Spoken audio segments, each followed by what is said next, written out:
அது ஒரு எஃப்ஐஆரா சார்? ஒரு படிக்காதவன் எழுதுனா கூட ஒழுக்கமாக ஒரு எஃப்ஐஆர் எழுதுவோம்.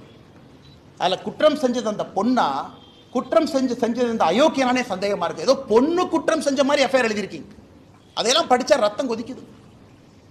நான் என்னுடைய காதலனோடு நான் போனேன், ஒதுக்குப்புறமாக ஒதுங்கி இருந்தேன், என் காதலனுக்கு நான் கிஸ் கொடுத்துக்கிட்டு இருந்தேன். இதெல்லாம் ஒரு எஃப்ஐஆரா சார்? தூ, காக்கி சட்டையை போட்டுட்டு அந்த ஸ்டேஷன்ல ஒருத்தவங்க எஃப்ஐஆர் இருக்கீங்களே, வெக்கமா இல்லையா உங்களுக்கு? வெக்கமா இல்லையா? குற்றம் நடந்தது அந்த பெண்ணுக்கு. அந்த எஃப்ஐஆர் படிச்சு அந்த எஃப்ஐஆர் கோர்ட்ல நிக்குமா சார்? ஆனா ஆயிரக்கணக்கில் எஃப்ஐஆர் எழுதி இருக்கு, அல்ல கோர்ட்ல நிக்குமா? அந்த பொண்ணு ஏதோ தன்னுடைய காதலனோடு பிரைவேட்டா ஒரு மொமெண்ட்டை ஸ்பெண்ட் பண்ணதாகவும் கிஸ் கொடுத்துக்கிட்டு இருந்ததாகவும் இவன் புதர் மறைவிலிருந்து வெளியே வந்து புகைப்படத்தை எடுத்து மிரட்டி, என்ன சார் என்ன இதான் ஒரு எஃப்ஐஆர் டிராஃப்டிங்கா? அந்த எஃப்ஐஆர் லீக் பண்ணிருக்கீங்களா சார்? பொண்ணு பேரு, மொபைல் நம்பர், அப்பா பேரு, ஊரு. வெக்க பண்ணு. திமுக யாராவது மரியாதை இருந்தா வெக்க பண்ணியா? நீங்களாம் வெக்கப்படும். பொண்ணு, ஊரு, அப்பா, அந்த என்ன அந்த பொண்ணு குடும்பத்தையே நாசம் பண்ணிட்டீங்க. 7 தலைமுறைக்கு ஒரு அடையாள ஒரு இதை கொடுத்துருக்கீங்களா? கருப்பு புள்ளியை கொடுத்துருக்கீங்களா? மனுஷங்களா நீங்களா? 7 தலைமுறைக்கு ஒரு அடையாள ஒரு இதை கொடுத்துருக்கீங்களா? கருப்பு புள்ளியை கொடுத்துருக்கீங்களா? மனுஷங்களா நீங்களா? அதுக்கு அமைச்சர் கேள்வி கேட்கிறார். 3 மாசம் தமிழ்நாடு அமைதி பூங்காவா இருந்துச்சாமா, இந்த அண்ணாமலை திரும்பி வந்தானாமா, மறுபடியும் கலவரம் வெடிச்சு. வெக்க பண்ணையா நீங்களாம் மினிஸ்டரா இருக்கிறது? வெக்க பண்ண. இந்த ஒரு கட்சி பொறுப்புல இருக்கிறனால மரியாதையா பேசிட்டு இருக்கு. கேட்டா தமிழ்நாடு அப்படி இருக்கு இப்படி இருக்கு. கேட்டா வடக்கு தெற்கு மயிர், வடக்கு தெற்கு எத்தனை நாளைக்கு அந்த இளவுல சாவறது? எத்தனை நாளைக்கு சாவறது? 60 வருஷமா வடக்கு தெற்கு. நாளைக்கு காலையில் இன்னும் ஆரம்பம் பண்ணுவாங்க திமுக. டாக்ஸ் கொடுக்கல, மயிர் கொடுக்கல, மட்டை கொடுக்கல. அது உட்காந்து காலங்காத்தால பிரஸ் மீட்ல வேலை இல்லாம நானும் பேசிட்டு இருப்பேன். இவ்வளவு கொடுத்தோம், இவ்வளவு டாக்ஸ் அளந்து கொடுத்தோம், இவ்வளவு அள்ளி கொடுத்தோம். மக்கள் பிரச்சனை யாராச்சும் பேசுறோமா ஐயா? தமிழ்நாடு அரசியல மக்கள் பிரச்சனை பேசுறோமா? காரி துப்புரமா இருக்கு அரசியல், காரி துப்புரமா இருக்கு. அதனால்தான் இதற்கு ஒரு முடிவு கட்ட வேண்டும் என்று முடிவு செய்திருக்கின்றோம். இந்த அரசியல் நீ ஆகாதுங்க, இந்த அரசியல் ஆகாது. ஆனால் மாநில தலைவராக, இந்த கட்சியினுடைய தொண்டனாக நான் ஒரு சங்கல்பம் எடுத்துக்கிறேன். வந்தது வேறு, செய்வது வேறு, நடந்து கொண்டிருப்பது. நாளையிலிருந்து திமுக ஆட்சியிலிருந்து அகற்றப்படும் வரை இந்த பத்திரிகையாளர் சந்திப்பு முடிச்சு செருப்பை கழட்டுனா, நீ ஆட்சியிலிருந்து இறங்குற வரைக்கும் நான் செருப்பு போட மாட்டேன். பார்த்தலாம். பாதி நேரத்தில் நானே என்னை இந்த கட்சியினுடைய தலைவராக கேட்டிருக்கேன். உண்மையாலுமே நம்ம தமிழ்நாட்டில் அரசியல் தான் பண்ணிட்டு இருக்கோமா? நம்ம செய்யக்கூடிய அரசியல் மக்களுக்கு பயன்படுதா, இல்லை சித்தாந்தம் என்று தொங்கிக் கொண்டு ஏதோ ஒரு விஷயத்தை பேசிட்டு இருக்கிறோமான்னு பல இடத்தில் நானே எனக்கு கேள்விகள் கேட்பேன். இன்று காலையிலிருந்து எனக்கு நான் கேட்கக்கூடிய கேள்விகளில் முக்கியமான கேள்வி, நான் அரசியலே தொடர வேண்டுமா என்கின்ற கேள்வி. அவன் திமுக இருக்கிறது எங்களுக்கு கோவில்லை. திமுக என்கின்ற கட்சி போர்வை இன்னைக்கு குற்றம் செய்பவர்களுக்கு தேவைப்படுகிறது. அங்க இருந்து அப்படியே அமைச்சர் பக்கத்தில் போனாவே அந்த லோக்கல் ஸ்டேஷன் ஹவுஸ் ஆஃபீஸருக்கு, கிரைம் கான்ஸ்டபிளுக்கு, இன்டெலிஜென்ஸ் பார்க்கக்கூடிய ஹெட் கான்ஸ்டபிளுக்குலாம் தெரியும், அவன் திமுக இருக்கானே, அந்த பையன் நல்ல பையனே, அமைச்சர் கூடவே சுத்துறானே, அந்த பையன் நம்ம ஸ்டேஷன்ல கூப்பிட்டு ரவுடி பரேட் நடத்தினா நம்மளே வச்சு செஞ்சு தண்ணி இல்லாத காட்டுக்கு மாத்திடுவாங்கன்னு. திமுக என்கின்ற போர்வை இருந்தனால மட்டும்தான் இந்த அக்யூஸ்டு அந்த பொண்ணு மேல கை வச்சிருக்கான். இது வெரி சிம்பிள். பத்திரிகை நண்பர்களுக்கு எங்களுடைய அன்பார்ந்த வணக்கத்தை தெரிவித்துக் கொள்கின்றோம். சகோதர சகோதரிகளே, ஒரு துயரமான நேரத்தில் அந்த பத்திரிகையாளர் சந்திப்பில் நாம் அமர்ந்து கொண்டிருக்கின்றோம். சில நேரத்தில் நாம் எதற்காக அரசியலில் இருக்கின்றோம் என்கின்ற கேள்வி நம்ம எல்லோருக்கும் வரும். பவருக்காக இருக்கிறோமா, இல்லை நாமளும் 10ஓட 11 இருக்கிறோமா, இல்லை அரசியல் எதுவுமே நடக்காத ஜனநாயகத்தில் ஒரு பிரச்சனை வந்தவுடன் 1 மாதம் கழிச்சு இன்னொரு பிரச்சனை வரும், மக்கள் எல்லாத்தையும் மறந்துடுவாங்க. ஆனால் கொஞ்சம் நேரம் பேசாமல் இருங்கண்ணே, சேரில் உட்காருங்கண்ணே, கொஞ்சம் நேரம் பேசாமல் சேரில் உட்காருங்க.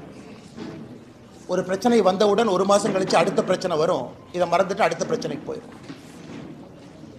அப்புறம் பாரதிய ஜனதா கட்சி ஏதாச்சும் கையில் எடுத்ததுன்னா ஹிந்தி திருப்புன்னு சொன்னாங்கன்னா அதை 1 மாதம் நாங்கள் ஹிந்தி திருப்பி இல்லைன்னு சொல்லுவோம். வடக்கு தெற்குன்னு சொன்னாங்கன்னா 1 மாதம் நாங்கள் வடக்கு தெற்கு இல்லைன்னு சொல்லுவோம். பாதி நேரத்தில் நானே என்னை இந்த கட்சியினுடைய தலைவராக கேட்டிருக்கேன். உண்மையாலுமே நம்ம தமிழ்நாட்டில் அரசியல் தான் பண்ணிட்டு இருக்கோமா? நம்ம செய்யக்கூடிய அரசியல் மக்களுக்கு பயன்படுதா, இல்லை சித்தாந்தம் என்று தொங்கிக் கொண்டு ஏதோ ஒரு விஷயத்தை பேசிட்டு இருக்கிறோமான்னு பல இடத்தில் நானே எனக்கு கேள்விகள் கேட்பேன். இன்று காலையிலிருந்து எனக்கு நான் கேட்கக்கூடிய கேள்விகளில் முக்கியமான கேள்வி, நான் அரசியலே தொடர வேண்டுமா என்கின்ற கேள்வி. தமிழகத்தில் பட்ட பகல்ல ராஜ்பவன்ல இருந்து 1.5 கிலோமீட்டர் தொலைவில் அண்ணா யூனிவர்சிட்டிக்குள்ள ஒரு பில்டிங்க்கு பின்னாடி, அதுவும் குறிப்பாக அந்த கிறிஸ்மஸ் இரவு எல்லோரும் பேட்ரோலில் நைட்டு வந்து மாஸ் இருக்குது, ஸ்பெஷல் மாஸ் எல்லாமே. 2 குழந்தைங்க ஸ்பெஷல் மாஸுக்கு போயிட்டு வர்றாங்க, போகணும்னு நினைக்கிறாங்க, அந்த இடத்துக்கு போகணும்னு நினைக்கிறாங்க. அந்த குழந்தைகளை எந்த அளவுக்கு கொடூரமாக சித்திரவதை செய்து எதற்காக ஒரு பெண்ணாக இந்த பூமியிலே பிறந்தோம் என்று சிந்திக்க வைக்கும் அளவுக்கு ஒரு கொடூரமான செயல் சென்னையில் நடந்திருக்கிறது. அது வழக்கம் போல அது அரசியல் ஆயிடுச்சு. அதனால் பாரதிய ஜனதா கட்சி அதை வன்மையாக கண்டிக்கின்றோம் என்று சொல்வதை விட, எங்களுடைய அரசியல் பாதையை தீர்மானிக்க வேண்டிய தருணமாக இந்த நிகழ்வை நான் பார்க்கின்றேன், கருதுகின்றேன். தமிழகத்தில் பெண் குழந்தைகள், பெண்கள் பாதுகாப்பாக இருக்காங்களான்னு கேட்டிங்கன்னா நிச்சயமா இல்லை. அவர்கள் மீது நடக்கக்கூடிய குற்றங்கள் ஒரு நாள் அதிகமாக தான் இருக்கு, எப்பவுமே குறையில்லைங்க. இதை பொறுத்தவரை முக்கிய குற்றவாளி திராவிட முன்னேற்ற கழகத்தில் ஒரு பொறுப்பில், சைதை பகுதியில் ஒரு பொறுப்பில், வட்ட பொறுப்பில் இருக்கக்கூடிய ஒரு ஆள். அதுவும் ஏதோ முதல் குற்றம் இரண்டாவது குற்றம் கிடையாதுங்க. குற்றம் செய்து வெளியே வந்து பல குற்றங்கள் இருக்கக்கூடிய ஒரு ஆள் திமுகவிலே தன்னை இணைத்து கொண்டு இந்த மாதிரி முக்கியமானவங்க பக்கத்தில் ஒரு புகைப்படமோ அவங்க பக்கத்தில் இருப்பது போல முகநூலில் பதிவு செய்வதற்கு ஒரு புகைப்படம் தேவைப்படுது, அந்த கட்சியில் ஒரு பதவி தேவைப்படுது. இது போன்ற அமைச்சர்கள் கூட நின்று ஏதோ ஃபோட்டோக்கு போஸ்ட் கொடுத்தாங்க, நாங்கள் என்ன செய்யறோம் திமுக சொல்லிங்க. இவங்க ஃபோட்டோக்கெல்லாம் போஸ்ட் கொடுக்கலை. பாருங்க, இவர்கள்லாம் திமுகவினுடைய நிகழ்வில் பங்கெடுக்கக்கூடிய பொறுப்பில் இருக்கக்கூடிய தொண்டர்கள். ஒரு முக்கியமானவர்களுக்கும் சால்வை அணிவிப்பது, திமுகவுடைய முக்கியமான நிகழ்வில் பங்கெடுப்பது. எங்க பாருங்க, மக்களுக்கு சாப்பாடு போடுறேன்னு சொல்லி சாப்பாடு போட்டிருக்காரு பாருங்க அக்யூஸ்ட், திமுக சார்பாக அமைச்சர்களோடு. கட்சி பொறுப்பாளரே இல்லைன்னு சொல்றாங்க, இந்த பத்திரிகை நண்பர்கள் கொடுக்குறோம். கட்சி பத்திரிகையில் அவருடைய பெயர் பொறுப்போடு இருக்கும் பாருங்க. இந்த பத்திரிகை, இந்த கட்சி பத்திரிகை உங்களுக்கு இந்த பத்திரிகையாளர் சந்திப்பு முடித்த பிறகு தருகின்றோம். பாருங்க, கட்சி பொறுப்பை பாருங்க, பேரை பாருங்க. ஏன்னா உங்களால் ஜூம் பண்ணி பார்க்க முடியாது. முரசொலியில் அவரை பற்றி வந்திருக்கக்கூடிய பொறுப்பில் இருக்கக்கூடிய அந்த மனுஷனை பாருங்க. ஆனால் இன்னைக்கு நாம் என்ன சொல்றோம்னா, திமுக தான் இருந்தாரா இல்லை பாரதிய ஜனதா கட்சி வேலை இல்லாமல் இந்த அண்ணாமலை ஏதோ ஒன்று நேற்றுலேருந்து கிளப்பிட்டு சொல்லிட்டு இருக்காரா? எங்களுடைய குற்றச்சாட்டு அவர் திமுக இருக்கிறது என் குற்றச்சாட்டு இல்லைங்க. ஒரு குற்றவாளி இதே போல ஒரு கொடூர செயலை செய்தவன் திமுகவிலே தன்னை இணைத்துக் கொண்டு அமைச்சர்கள் பக்கத்தில் நின்று அங்க இருக்கக்கூடிய லோக்கல் போலீஸ் ஸ்டேஷனுக்கு நான் திமுக காரன் அப்படிங்கிற புகைப்படம் தேவைப்படுது. அதை வைத்து அந்த போலீஸ் ஸ்டேஷனில் இருக்கக்கூடிய ரவுடி ரெஜிஸ்டர்ல அந்த பேர் வரக்கூடாது. ரவுடி ரெஜிஸ்டர் பேர்ல இருந்தால் 21 நாளைக்கு ஒருக்கா நீங்க போலீஸ் ஸ்டேஷனுக்கு கூப்பிடுவீங்க. என்னப்பா பண்ற, இந்த மாசம் பேங்க் அக்கௌண்ட் எவ்வளவு பணம் வந்துச்சு? ஏன்னா நானும் காவல்துறையில் 9 ஆண்டுகள் குப்பை கொட்டி இருக்கின்றேன். பக்கத்து வீட்டுக்காரனை வந்து சாட்சி சொல்ல நீ ஒழுக்கமா இருக்கேன்னு கையெழுத்து போட சொல்லி, இதெல்லாம் ரவுடி ரெஜிஸ்டர் நடக்கக்கூடிய, ரவுடி பெயரில் நடக்கக்கூடிய விஷயங்கள். அதுக்கு போகக்கூடாது என்பதற்காக இந்த புகைப்படம் தேவைப்படுகிறது. அரசியல் அங்கீகாரம், அடையாளம் தேவைப்படுது. அதை வைத்து மறுபடியும் ஒரு குற்றத்தை செய்திருக்கிறான். இதுதான் எங்களுக்கு கோபம். அவன் திமுக இருக்கிறது எங்களுக்கு கோவம் இல்லை. திமுக என்கின்ற கட்சி போர்வை இன்னைக்கு குற்றம் செய்பவர்களுக்கு தேவைப்படுகிறது. அங்க இருந்து அப்படியே அமைச்சர் பக்கத்தில் போனாவே அந்த லோக்கல் ஸ்டேஷன் ஹவுஸ் ஆஃபீஸருக்கு, கிரைம் கான்ஸ்டபிளுக்கு, இன்டெலிஜென்ஸ் பார்க்கக்கூடிய ஹெட் கான்ஸ்டபிளுக்குலாம் தெரியும், அண்ணே அவன் திமுக இருக்கானே, அந்த பையன் நல்ல பையனே, அமைச்சர் கூடவே சுத்துறானே, அந்த பையன் நம்ம ஸ்டேஷனில் கூப்பிட்டு ரவுடி பரேட் நடத்தினா நம்மளே வச்சு செஞ்சு தண்ணி இல்லாத காட்டுக்கு மாற்றிடுவாங்கண்ணே. திமுக என்கின்ற போர்வை இருந்தனால மட்டும்தான் இந்த அக்யூஸ்ட் அந்த பொண்ணு மேலே கை வச்சிருக்கான். இது வெரி சிம்பிள். இது மூளை இருக்கக்கூடிய, ஆறறிவு இருக்கக்கூடிய எந்த மனிதனுக்கும் கூட தெரியும். திமுக கட்சி பொறுப்பு இருக்கு, திமுக அமைச்சர்களோடு இருக்கிறாங்கிற ஒரே காரணத்துக்காக மட்டும்தான் ஸ்டேஷன்ல என்கொயரி பண்ணல. இதே போல ஒரு குற்றத்தை அவன் செய்திருக்கின்றான். அதே குற்றத்தை 2வது முறை செய்திருக்கின்றான். இதுக்கு நீங்க அடிச்சீங்க பாருங்க பெல்டி அமைச்சர்கள்லாம். எஃப்ஐஆர் எப்படி சார் லீக் ஆச்சு? இந்தியா முழுவதுமே crime criminal tracking network system CCTNS எல்லா போலீஸ் ஸ்டேஷனும் இணைக்கப்பட்டிருக்கிறது ஃபைபர் ஆப்டிக் கேபிள்ல. டேட்டா என்ட்ரி பண்ணோடனே மாஸ்டர் சர்வருக்கு போகும். அதுக்கு ஒரு கண்ட்ரோல் ரூமுக்கு ஒரு எஸ்பி இருக்கார், இன்ஸ்பெக்டர் இருக்கார். எப்படி அந்த எஃப்ஐஆர் வெளியே வந்துச்சு? போலீஸ் டிபார்ட்மெண்ட்டை தவிர அந்த எஃப்ஐஆர் யாரும் வெளியே விட முடியும்? எல்லாமே இன்டர்நெட் புரோட்டோகால் ப்ரொடெக்டட். அவ்வளவு ஈஸியா ஹேக் பண்ண முடியாத சிஸ்டத்தை. அது ஒரு எஃப்ஐஆரா சார்? ஒரு படிக்காத எழுதுனா கூட ஒழுக்கமா ஒரு எஃப்ஐஆர் எழுதுவோம். அதில் குற்றம் செஞ்சது அந்த பொண்ணா, குற்றம் செஞ்சது இந்த அயோக்கியனானே சந்தேகமா இருக்கு. ஏதோ பொண்ணு குற்றம் செஞ்ச மாதிரி எஃப்ஐஆர் எழுதியிருக்கீங்க. அதையெல்லாம் படிச்சா ரத்தம் கொதிக்குது. நான் என்னுடைய காதலனோடு நான் போனேன், ஒதுக்குப்புறமாக ஒதுங்கி இருந்தேன், என் காதலனுக்கு நான் கிஸ் கொடுத்துக்கிட்டு இருந்தேன்.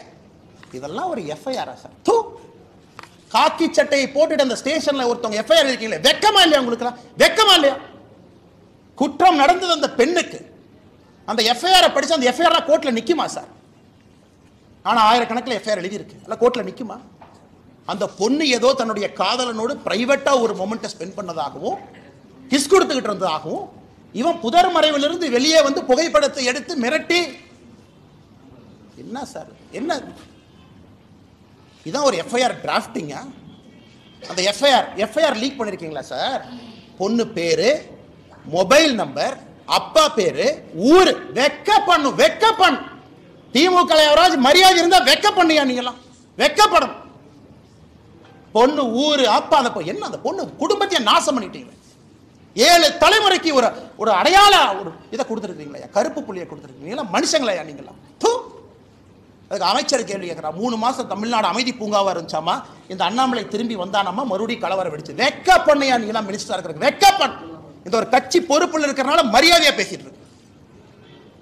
தேசிய கட்சியினுடைய மாநில தலைவர் இந்த வெங்காய பொறுப்புல இருக்கிறார், அதனால மரியாதையா பேசணும்னு சொல்லி கொடுத்தனால மரியாதை கொடுத்து கூட்டலாம் பேசிட்டு இருக்கு. வீதிக்கு தனி மனிதனா வந்தா வேற மாதிரி இருக்கும். நான் பேசுறது பிரதமர் மோடி அவரை ரிஃப்ளெக்ட் பண்ணுங்கிறதுக்காக ரொம்ப அமைதியா நாகரிகமா பேசிட்டு இருக்கு. வெக்கப்படணும். திமுக இருந்தா நான் சொல்லியா, திமுக பொறுப்புல அவன் இருந்தனால தான் போலீஸ் ஸ்டேஷன் அவனை செக் பண்ணல.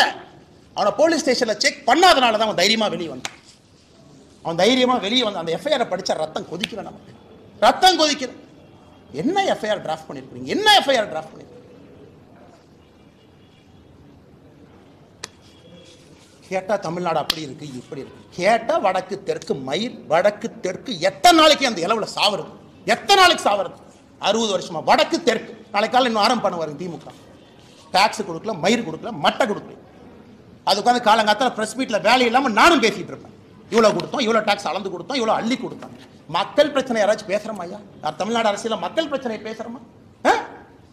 காரி துப்புரமா இருக்கு அரசியல், காரி துப்புரமா இருக்கு. அதனால்தான் இதற்கு ஒரு முடிவு கட்ட வேண்டும் என்று முடிவு செய்திருக்கின்றோம். இந்த அரசியல் நீ ஆகாதுங்க, இந்த அரசியல் ஆகாது.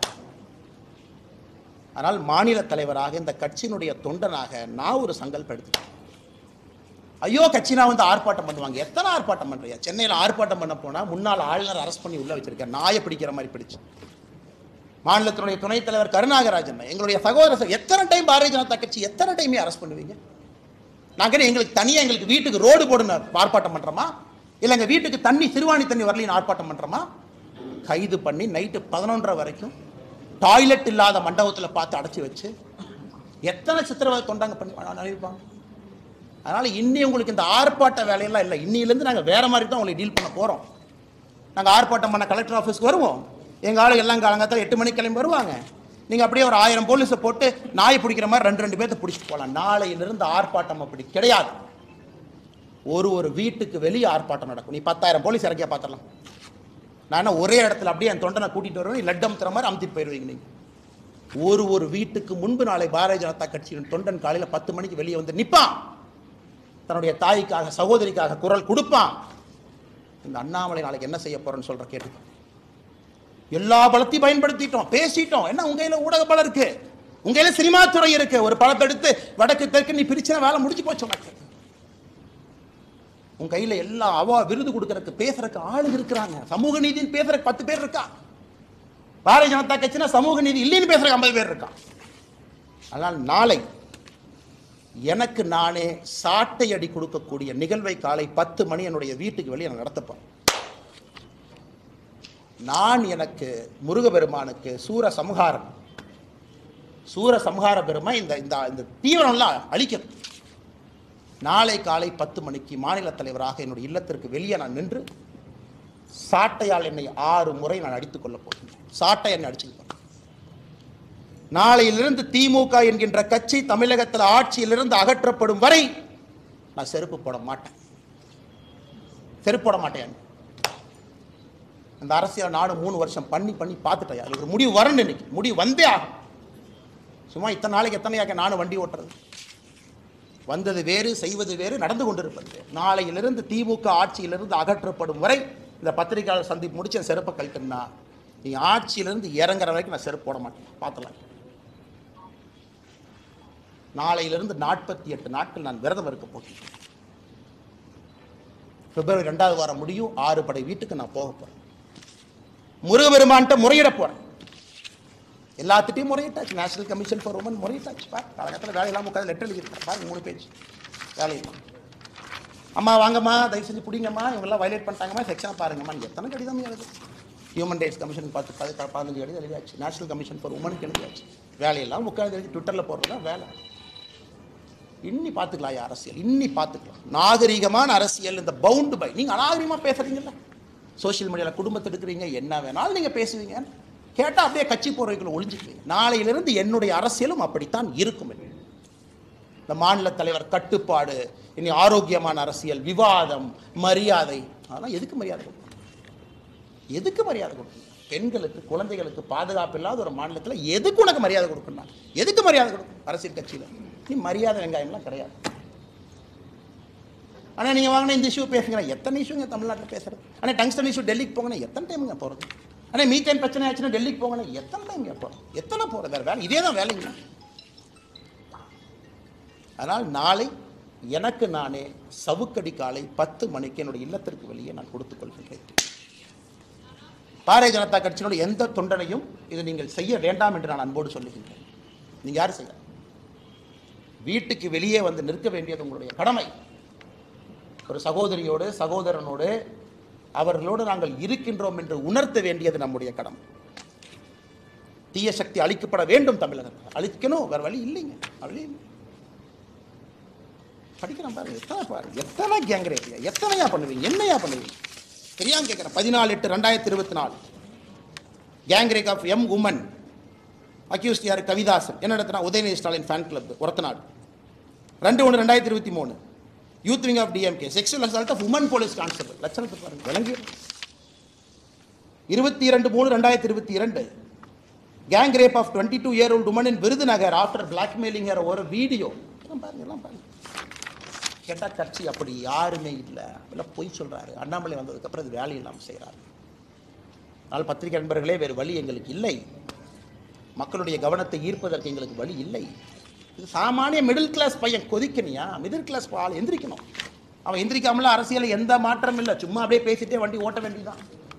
1 country 1 election, அது 1 மாதம் ஓட்டு, இது 1 மாதம் ஓட்டு, டங்ஸ்டன் ஒரு 3 மாதம் ஓட்டு, மீத்தேன் ஹைட்ரோ கார்பன் 6 மாதம் ஓட்டு. அவ்வளோதான். நம்ம எல்லாம் மறந்துடுவோம். எதுக்காக இருக்கிறோம், என்ன வேலை செய்கிறோம். ஆனால் மறுபடியும் நான் சொல்வது, நடுத்தர வாழ்வு வாழக்கூடிய நீங்கள் தயவு செஞ்சு வெளியே வாங்க, பேசுங்க, கேள்வி கேளுங்க. ரோட்டில் வந்து நில்லுங்க, நாளைக்கு கேளுங்க. லோக்கல் எம்எல்ஏ தெரியும் உங்கள் ஓட்டு நீங்கள் போட மாட்டீங்கன்னு தெரியும். இந்த இலவச பணத்தை எல்லாம் எலெக்ஷன் அப்போ தூக்கிட்டு வாங்க, இப்போ எல்லாம் தூக்கி எறி. அதனால் பத்திரிகை நண்பர்களுக்கு என்னுடைய அன்பான வேண்டுகோள், நீங்கள் அதை கேட்கணுங்க. மீடியாவில் டிபேட் வைக்கணும், விவாத பொருள் வைக்கணும். அன்னைக்கு நாமளும் மனுஷங்க தான், அதே சாப்பாடு சாப்பிட்றோம். 6 அறிவு இருக்கு. நம்ம வீட்டில் நடந்துதான் சும்மா இருப்பாங்களா? கத்தி எடுத்து வெட்ட போக மாட்டோம். விவாத பொருள் பேசவே வர சொல்லு. எதுக்கு அப்படி பண்றீங்கன்னு கேளு. ரிப்பீட் ஆஃபெண்டர் எதுக்கு ரவுடி ஷீட்ல வைக்கலன்னு கேளு. பொறுப்பேற்று கமிஷனர் விலக சொல்லுங்க. குறைந்தபட்ச டெப்டி கமிஷனர் வீட்டுக்கு போக சொல்லுங்க. ஆனால் இதை சொல்ல வேண்டும் என்பதற்காகத்தான் அந்த பத்திரிகை சந்திப்பேன். இதை தவிர நான் வேற எந்த இது சம்பந்தமான கேள்விகளுக்கு நான் பதில் சொல்றேன். அன்னைக்கு வாங்கி இதாயிடுச்சு, கரண்ட் போயிடுச்சு, இதெல்லாம் இன்னைக்கு இல்லை. அதெல்லாம் நாளைக்கு நாளான்னைக்கு கரண்ட் போனது, தண்ணி இல்லாதது, டாய்லெட்ல தண்ணி வராதெல்லாம் நாளைக்கு நான் சொல்றேன். இன்னைக்கு இந்த இது சம்பந்தமாக நண்பர்கள் கேள்விகளுக்கு நான் பதில் சொல்றேன். நாம சொன்னதுக்கு அப்புறம் எடுக்கிறாங்க. NCW எழுதுனதுக்கு அப்புறம் போலீஸ் எல்லாம் பெண்ட கழுத்துக்குன்னு எழுதி இருக்கிறோம். ஆக்ஷன் எடுங்க. ஒருத்தனையோட எப்படி வெளியே வந்துச்சு நான் கேட்கிறேன். CCTNS நெட்வொர்க்ல இருந்து வெளியே எப்படி வரும், எப்படி வந்துச்சுன்னு சொல்றேன். யாராச்சும் ஹேக் பண்ணிட்டாங்களா? அப்ப யார் ஹேக் பண்ணாங்கன்னு சொல்லுங்க. செல்போன்ல எல்லாம் எடுக்கலீங்க, PDF அப்படியே PDF டவுன்லோட் பண்ணி வெளியே விட்டுருக்கிறீங்க. எதுக்கு? விக்டிம் ஷேமிங் பண்ணணும். Victim shaming. இந்த பொண்ணு சரியில்லை, அதனால தான் இது நடந்துச்சு. எத்தனை நாளைக்கு அந்த ட்ராமாவை தமிழ்நாட்டில் பண்ணுவீங்க? எத்தனை நாளைக்கு பண்ணுவீங்க? இந்த பொண்ணு சரியில்லாத பொண்ணு அப்படின்னு மக்களுக்கு பார்த்தா தெரியணுமா? காதலனாக இருக்கட்டும், காதலியாக இருக்கட்டும், 18 வயசுக்கு மேலே அவங்க தனிப்பட்ட உரிமை. வெட்கி தலை குனினுங்க, தலை குனினுங்க, தலை குனி. நாம் எல்லோருமே சாமானிய மனிதர்களாக தலை குனிந்து நிற்கணும். ஏன்னா சகோதரி நம்ம மண்ணில் தமிழ்நாட்டில் அது நடந்தது. அவன் எவ்வளோ கஷ்டப்பட்டிருப்பாங்க அந்த பொண்ணு, பாருங்க எவ்வளோ எவ்வளோ அசிங்கப்பட்டு. எஃப்ஐஆரை படிச்சுப்பாங்க.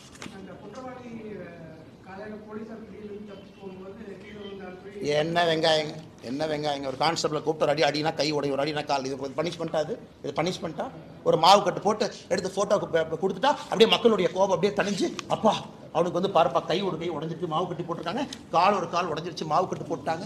என்ன எல்லாம் 1980 கலைஞர் கருணாநிதி ஐயா திரைக்கதை வசனம் எழுதிட்டு இருக்காங்களா?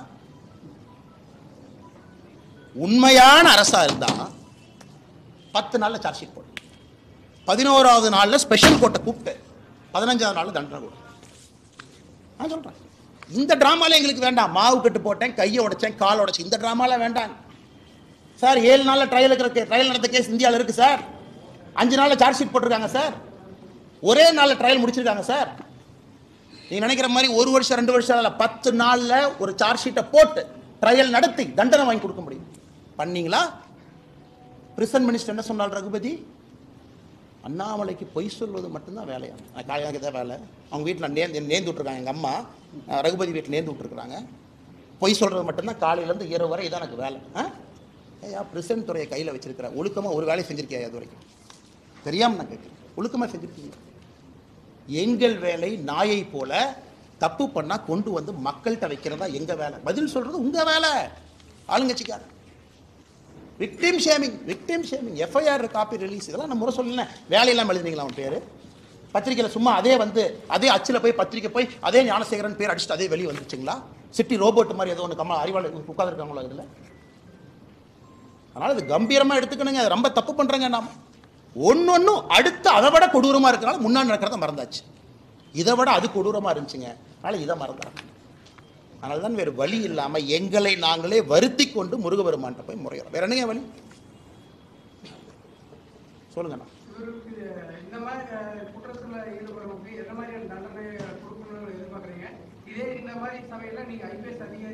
நான் எல்லாம் சுட்டு தூக்கி வீசிட்டு போயிடுவேன் சார். அது சொன்ன 4 பேர் எஃப்ஐஆர் தூக்கிட்டு வருவானு, ஹியூமன் ரைட்ஸ் கமிஷன் அதுன்னு வருவானு, தூக்கி வெளியே வச்சா தான் சரியாக வரும். அந்த மாதிரி ரத்த சார் இது ஏதோ அரசியல் வந்தனால அடங்கி உட்காந்துருக்கிறேன். வேறு வழியில் கேட்டால் கட்சி பொறுப்பு, தேசிய கட்சி மாநில தலைவரெல்லாம் நீங்கள் பேசக்கூடாதுங்கிறேங்கிறாங்க. அதனால் வாயை பற்றிட்டு உட்காந்துருக்கேன்.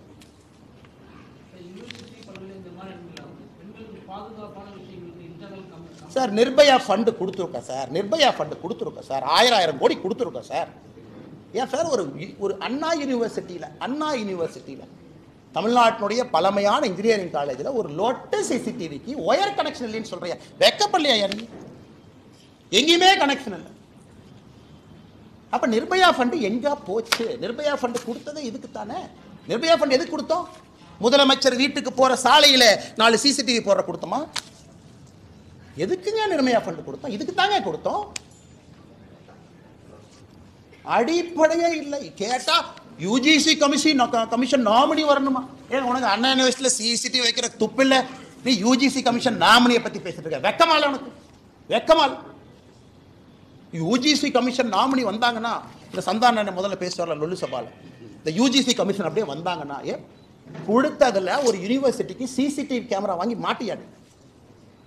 கேட்டால் நாளை காலைல கோவிச்செழியன் சொல்லுவார். அது வந்து யூஜிசி கமிஷன் நாமினி வந்தார்னா மத்திய அரசு மாநிலத்தினுடைய சுயாட்சிக்கு எதிராக செயல்படுவதாக நாங்கள் கருதுவோம். வெக்கமா இல்லை உங்களுக்குலாம்? கேட்பது ஒரு அண்ணா யூனிவர்சிட்டியில் கேட்டால் வளர்ந்த நாடு, $1 trillion எக்கானமி, $1 trillion எக்கானமி. ஒரு காலேஜில் பெண் குழந்தைகள் படிக்கிற இடத்துல ஒரு சிசிடிவி கேமரா வைக்கிறதுக்கு லாய்க்கு இல்லை. $1 trillion எக்கானமி என்ன பிடுங்க போறீங்க? $1 trillion எக்கானமி அம்பானி உருவாக்கி தமிழ்நாட்டில் ஒரு 10 முதலாளிகள் உருவாக்கி $1 trillion டிக் போடுறக்கா? இல்லை ஏழை மக்களுக்கு வேலை செய்யறதுக்காக அரசு? என்ன கேட்குற கேள்வி நியாயம் இருக்கு? $1 trillion என்ன வெங்காயத்துக்குன்னு கேட்குறேன். அண்ணா யூனிவர்சிட்டி சிசிடிவி வேலை செய்யாது, பஸ்ஸில் பேருந்து ஓட்ட, மேலே ஏறினா எப்போ இடிஞ்சு விடுன்னு யாருக்கும் தெரியாது. ஆனால் $1 trillion எக்கானமியை நோக்கி தமிழகம் செல்லுமா? இதை வெக்கமா இல்லை? இந்த விஷயத்தை பொறுத்த வரைக்கும் முன்பே தகவல் தெரிஞ்சிருந்திருந்தா இன்னும் ஒரு துரிதமான நடவடிக்கை எடுத்திருப்போம். 2 நாள் கழிச்சு புகார் கொடுத்திருந்தாலும் அரசு பல்கலைக்கழகம் காவல்துறையினருக்கு சிறப்பான ஒரு நடவடிக்கை எடுத்திருக்குன்னு சொல்லி வைத்திருக்கிறாங்க. அண்ணே அதுக்கு தானே சாட்டை எண்ணெய் அடிச்சுக்கிறேனே. இந்த கேள்விக்கெல்லாம் பதில் சொல்லணுமே தான் சாட்டை எடுத்து நாளை காலையில் எண்ணெயை அடிச்சுக்கிறேன். முன்பே பாலியல் குற்றத்திலே ஈடுபட்டு இருக்கின்றான். Your honour mister education minister, ஸ்டேஷனில் ரெக்கார்டுன்னு ஒன்று இருக்கும். இந்த கோர்ட்டு பிசின்னு ஒருத்தர் அந்த ரெக்கார்டை மெயின்டைன் பண்ணுவார். ரிப்பீட் அஃபெண்டரை பார்க்கணும், அதை ரவுடி ஷீட்டில் எழுதணும். மாதம் 21 நாளைக்கு ஒருக்கா பெரேடில் வந்து நிப்பாட்டணும். அவன் போலீஸ் ஸ்டேஷனுக்கு வந்தாலே கை கால்லாம் நடுங்கும். இந்த குற்றத்தை அவன் பண்ணுறான்னா அண்ணே அது ஒரு நாள் குற்றமான எனக்கு சந்தேகமாக இருக்குண்ணே.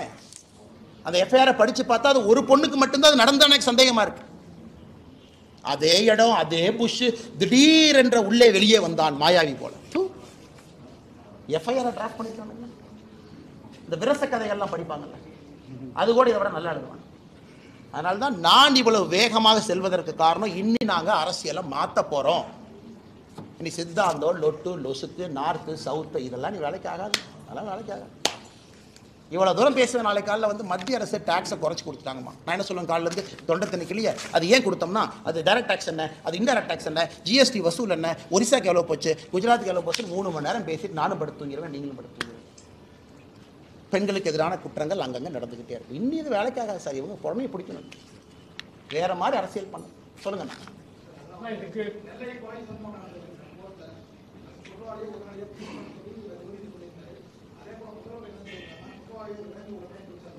ரகுபதி அண்ணா அப்படி சொல்லிங்கண்ணா. நீங்கள் ஒரு அண்ணன் சொல்கிற நியாயம் இருக்குது. ரகுபதி என்ன சொன்னார்னா, இந்த பத்திரிகையாளர் சந்திப்பில் யாராச்சும் வெட்ட வந்துட்டா நான் என்ன பண்ணுறது அப்படின்னா அப்பனா பாருங்கள், உங்களையும் வெட்டுங்கன்னு 4 பேர் தூண்டுறாரு. நீங்கள் ஏடா கூடமாக கேள்வி கேட்டால்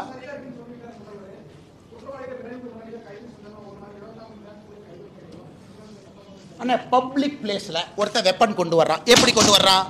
வெஹிக்கிள் செக்கிங் இன்ஸ்பெக்டர் எங்கே போனார்? பப்ளிக் பிளேஸில் வெப்பன் கொண்டு வர்றான். சரி, என்ன கேஸ்னே? ஆடு திருடின கேஸ். திருநெல்வேலியில் ஆட்டை திருடிட்டாங்க. ஆட்டை விற்றதில் வந்த லாபத்தை ஷேர் பண்ணுறதுல பங்காளி சங்கம்.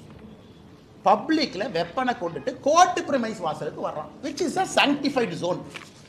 நீதிபதிகள் போகிறாங்க, செக் பண்ணுவாங்க, காவல்துறை இருக்கும், பாம்பு டிஸ்போசல் ஸ்குவாட் இருக்கும் இல்லையாங்கண்ணே. ஒரு மாவட்டத்தில் முக்கியமான எதுங்க? எஸ்பி ஆஃபீஸு, கலெக்டர் ஆஃபீஸு, நீதிபதி ஆஃபீஸ். 3 தானே.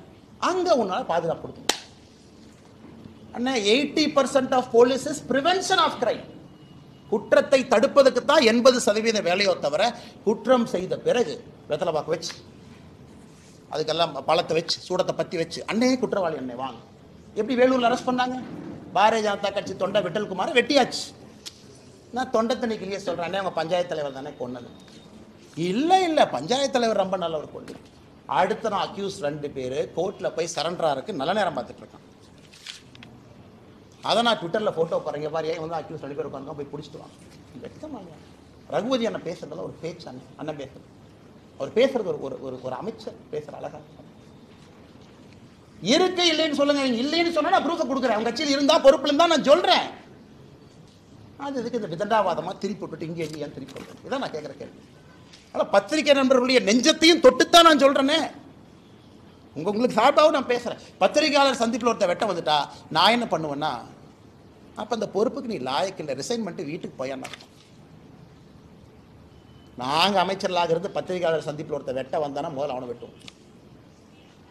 உனக்கு பத்திரிகையாளருக்கே உனக்கு நியாயம் கொடுக்க முடியல, என்ன துப்புக்கு உனக்கு அமைச்சராக இருக்கு, வீட்டுக்கு போக வேண்டியதான். அது பத்திரிகை நண்பர்கள் நீங்கள் கேட்கணும், அண்ணே எங்களுக்கே உங்களால் பாதுகாப்பு கொடுக்க முடியல, எதுக்குன்னே அமைச்சர் பொறுப்பு, எதுக்குன்னே காரு, எதுக்குன்னே கொண்டை, எதுக்குன்னே 2 போலீஸ், எதுக்குன்னே யூனிஃபார்ம் 2 பேர், ஆயுத பூஜை வர்றதுக்கான 2 பொது வச்சுருக்காங்க.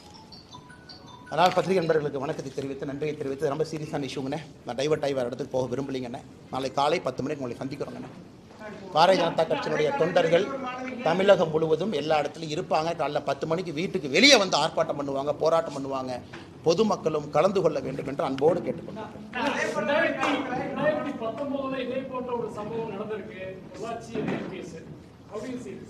எல்லாமே தவறுதான். நான் அரசியல் வந்த பிறகு கூட்டணி கட்சி அன்னை சோப் போடுவார், பேச மாட்டார். இது ஒரே ஸ்டைல் தானே, 5th கியர்னே, வண்டி எடுத்தால் போயிட்டே இருக்க வேண்டியதான். நமக்கு இந்த சைடு கியர்லாம் கிடையாது. நான் அரசியலுக்கு வந்த பிறகு கிடைக்காது. யார் தவறு செய்தாலும் தவறுன்னு தான் நான் சொல்றேன். நான் எங்கேயும் வந்து ஊழல் சொன்னாலும் காமனா தான் சொல்றேன். நான் சில பேர் சொல்லுவாங்க மெச்சூர்டா பிஹேவ் பண்ணணும், அதுக்கான அரசியலுக்கு வரல. வீட்டில் விவசாயம் பார்த்துட்டு கம்மன் இருந்துக்கிறேன், அம்மாவோட இருந்துக்கிறேன் வயசான காலத்தில், அதுக்கான அரசியலுக்கு வரல. நீங்க எங்கிட்ட கேட்டீங்கன்னா என்னுடைய அரசியல் காலத்தில் நீங்க கேளுங்க தலைவா, நான் பதில் சொல்றேன்.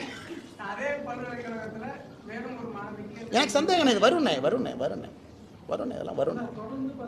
அந்த வே the incident happened, the way the fellow was hiding in the bush, the way the fellow no CCTV is not functioning. அவன் CCTV கேமரா வருத்திருக்கலாம் இல்லையா?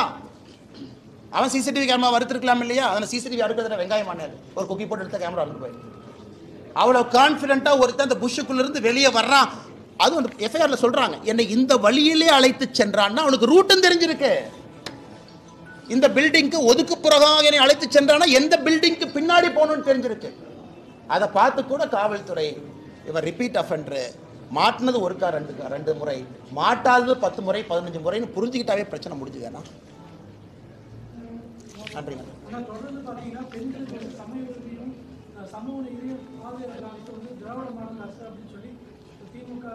நான் சத்தியமா உங்களுக்கு கேட்கிறேன், என்னன்னே வெங்காய சமூக நீதி சொல்லிட்டு இன்னைக்கு இந்த பஞ்சாயத்து பண்ணிடுவோம், நீ பேசிடுவோம்.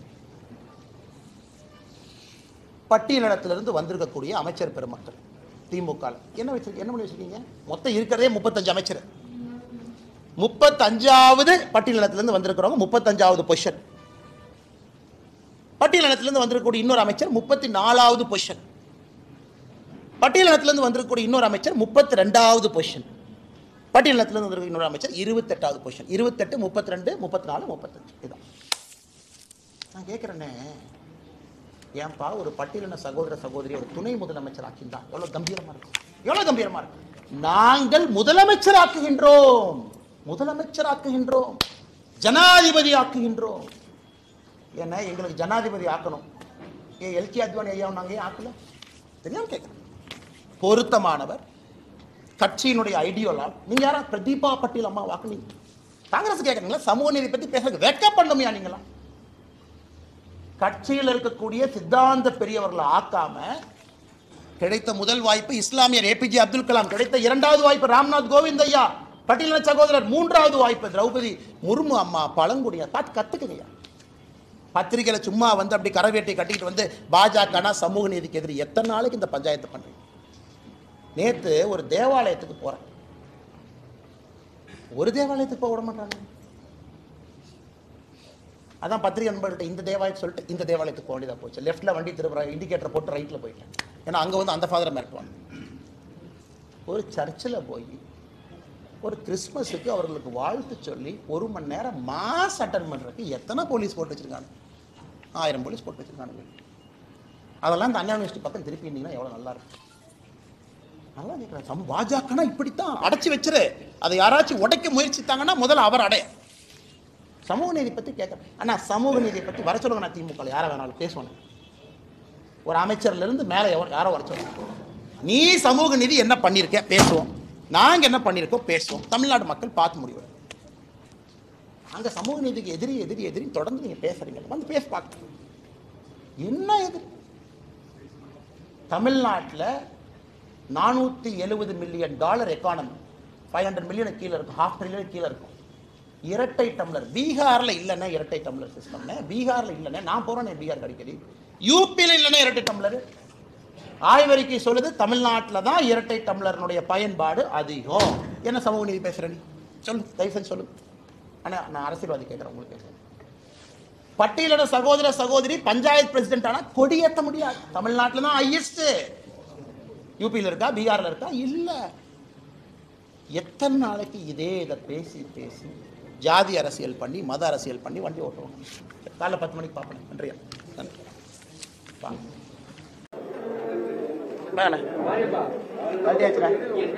திமுக ஆட்சியிலிருந்து போற வரைக்கும் வெறுங்கால் மக்கள்கிட்ட கோரிக்கை வைக்கிறோம். நீங்க பாத்துங்க, நாங்க திரும்பி எலெக்ஷனுக்கு பணம் எல்லாம் கொடுக்க போறது. நீ 1000 கோடி கூட வீழ்த்துறக்கு எல்லாம் பணம் கொடுக்காம தான் மறுபடியும் எலெக்ஷன் நிற்போம். என்ன வேணுமோ பண்ணி இன்னி செருப்பு போடுறது கிடையாது. திமுக ஆட்சியிலிருந்து வெளியே போற வரைக்கும் வெறுங்கால் தான். இன்னி பாத்துக்கலாம். வாங்க 2 சும்மா அந்த வடக்கு தெற்கு எந்த நாளுக்கு ஏதோ ஒரு இடத்துல நிப்பேன். 234 தொகுதி இருக்குல்ல, மக்கள் நம்பி நிப்போம், பாத்துக்குவாங்க. ஆனா நாளைக்கு கோவையில என்னோட இல்லத்திற்கு முன்பு இது நடக்கும். நம்ம செய்தி தொடர்பாளர் உங்களுக்கு சொல்லிடுவாங்க. 10 மணிக்கு சரியான